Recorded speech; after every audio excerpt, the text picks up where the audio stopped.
الفنان شريف منير في مسلسل الصفعة. بنشوف ضابط مخابرات يعني إسرائيلي مشهود له بالكفاءة، اتولد في مصر، وطبعا هو في صراع مع ضابط مخابرات مصري، وطبعا هو بيستعرض دايما مهاراته في التخفي ومهاراته في الخداع.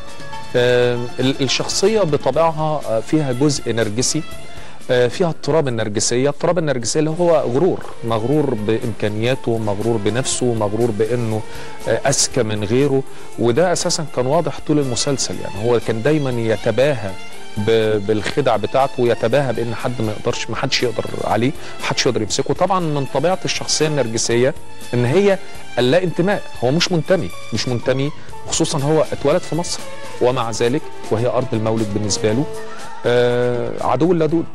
يعني مش بيفكر ان هي طبعا ما بيحنش لطفولته، ما بيحنش للقديم.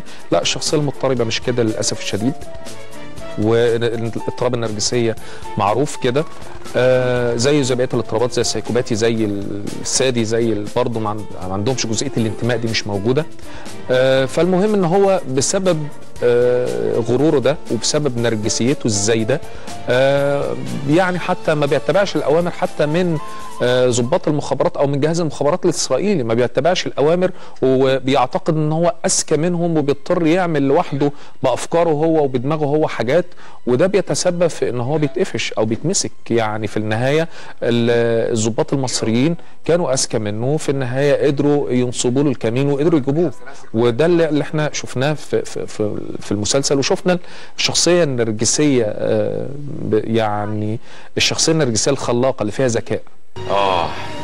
كانت ايام حلوه قوي قوي، بس الظاهر خلاص كل حاجه حلوه في مصر بقت ماضي. انت بتقول الكلام ده ليه يا نبيل؟ من اللي بنسمعه هنا عن مصر واللي بيحصل في مصر، الواحد خلاص لا طايق يقرا جرايد ولا يسمع اذاعه. بس انا شايف يعني ان الجرايد والاذاعه هنا مزودينها حبتين. لا لا لا لا لا، هنا بيقولوا كل الحقيقه، ما بيخبوش حاجه خالص. وايه بقى اللي هم بيقولوه؟ كلام كده عن حاله الناس في الشارع. هو صحيح يا استاذ ايهاب الناس محبطه قوي، بيقولوا ان هم بيكتبوا على الحيطان ان مفيش حرب ولا حاجه،